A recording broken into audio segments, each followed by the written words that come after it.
오늘 말씀을 통하여서 반석 위에 세운 집이라는 주제로 하나님의 말씀 증거하겠습니다. 여러분 바닷가에 놀러 가 보신 적 있으시죠?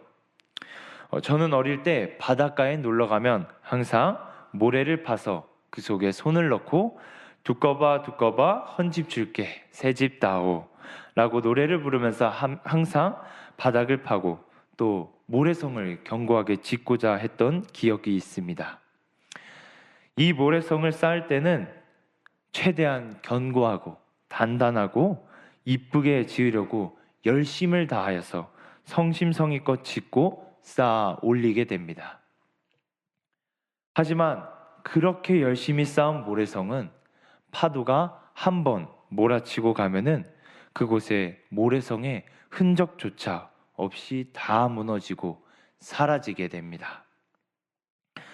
우리가 집을 지을 때를 보면 가장 중요한 것은 겉으로 보기에는 멋지고 또 화려한 디자인, 그리고 효율이 좋아 보이는 내부 공간들, 그런 것들이 아니라 반석과 기둥들을 얼마나 튼튼하고 견고하며 그 집을 어디에 세워졌는지가 가장 중요합니다. 단단한 반석 위에 지어진 집은 어떠한 폭풍이 몰아쳐도 절대 무너지지 않습니다. 하지만 모래 위나 또는 진흙 위에 집을 지었다면 어떻게 될까요? 얼마 지나지 않아 전부 무너지고 그 위에 건물을 쌓아 올리는 것조차 너무나도 어렵고 매우 힘들게 됩니다. 이처럼 우리의 신앙도 마찬가지입니다. 이 반석과 기둥들로 튼튼하고 견고히 세워야 한다는 것입니다. 여러분들은 지금 어디에 집을 짓고 있습니까? 혹시 모래바닥에 짓지 않으셨습니까? 오늘은 이 본문을 통하여 예수님께서 알려주신 우리 신앙의 기초가 무엇이어야 하는지, 그리고 어떻게 해야 흔들리지 않는 신앙의 기초를 세울 수 있는지를 함께 살펴보고자 합니다. 흔들리지 않는 집을 짓기 위해서는 첫 번째로 반석 위에 집을 지어야 한다는 사실입니다. 예수님께서는 반석 위에 집을 지은 사람과 모래 위에 집을 지은 사람과 비교하시며 진정한 신앙은 하나님의 말씀을 듣고 그 말씀을 삶에서 실천하는 것임을 강조하셨습니다. 반석 위에 이 집을 지은 사람은 하나님의 말씀을 기초로 신앙을 세운 사람입니다. 이 사람은 인생에 어떠한 비바람이 불어도 또 어려움이 와도 흔들리지 않는 견고한 믿음을 가지고 있습니다. 왜냐하면 그의 신앙은 자신의 생각이나 이러한 감정들에 따라서가 아니라 하나님의 말씀 위에 견고히 세워졌기 때문입니다. 그러나 이 모래 위에 집을 지은 사람은 어떻습니까? 말씀은 듣기는 하지만 그것을 삶에서 실천해내지는 않습니다. 그래서 어려움이 올 때마다 쉽게 흔들리고 또 시험이 올 때마다 무너지고 맙니다. 우리의 신앙은 이 반석 위에 지어진 집이어야 합니다. 즉 하나님의 말씀을 신앙의 기초로 삼아야 한다는 것입니다. 하나님의 말씀을 정말로 나의 마음속에 붙들고 살아갈 때 우리는 어떠한 상황 속에도 흔들리지 않는 믿음을 가질 수 있다는 것입니다. 성경 속에 하나님의 말씀 위에 반석을 세워 인생에 어떠한 위기가 찾아와도 비바람이 불어도 하나님을 의지하며 나아갔던 한 인물을 소개하고자 합니다. 그 인물은 바로 다윗입니다. 다윗은 인생에서 정말 수많은 위기를 겪고 어려움들을 겪었습니다. 자신의 몇 배나 되는 덩치의 골리앗 장수와 싸우기도 하고 왕으로서 부르심을 받았지만 사울의 시기를 받게 되어 죽음으로부터 쫓겨다니는 시절들을 지내기도 했습니다. 하지만 그는 하나님을 자신의 반석으로 삼고 오직 믿음으로 살아갔으면서 이렇게 고백하였습니다. 시편 62편 2절 말씀입니다. 오직 그만이 나의 반석이시요 나의 구원이시요 나의 요새이시니 내가 크게 흔들리지 아니하로다. 아멘.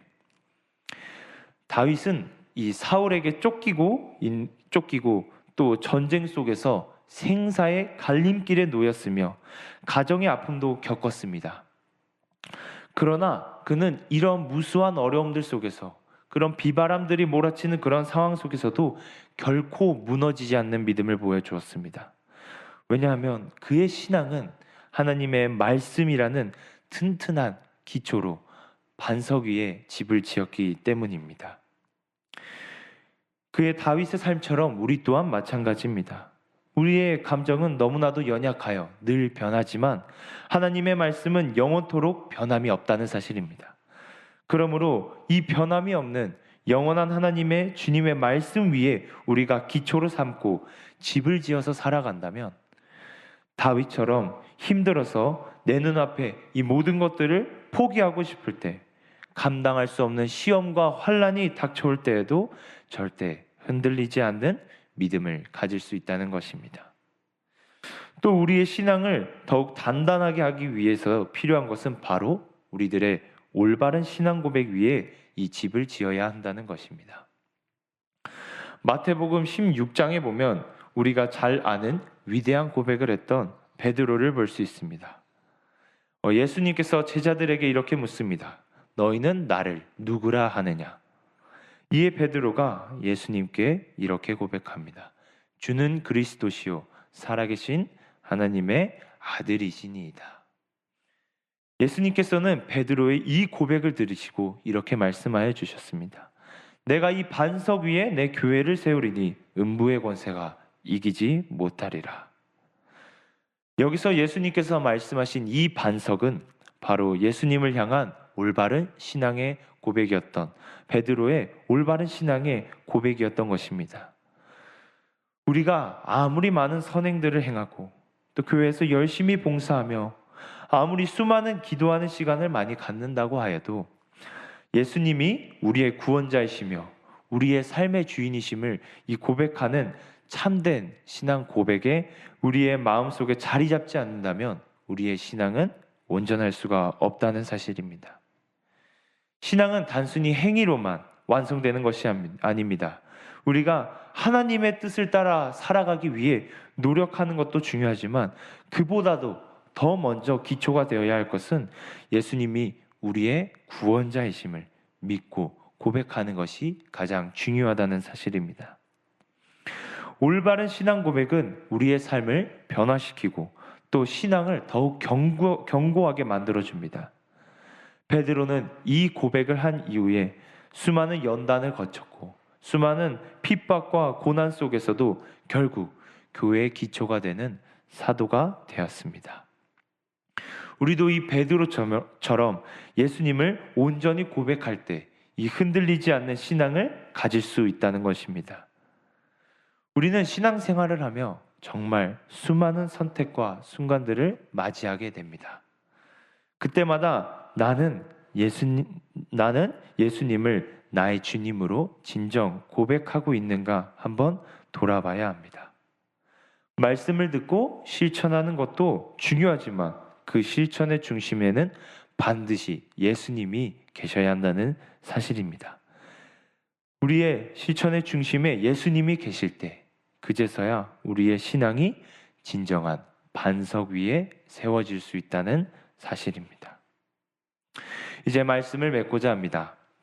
사랑하는 제1교회 성도 여러분, 예수님께서는 오늘 우리에게 반석 위에 신앙의 집을 세우라고 말씀하십니다.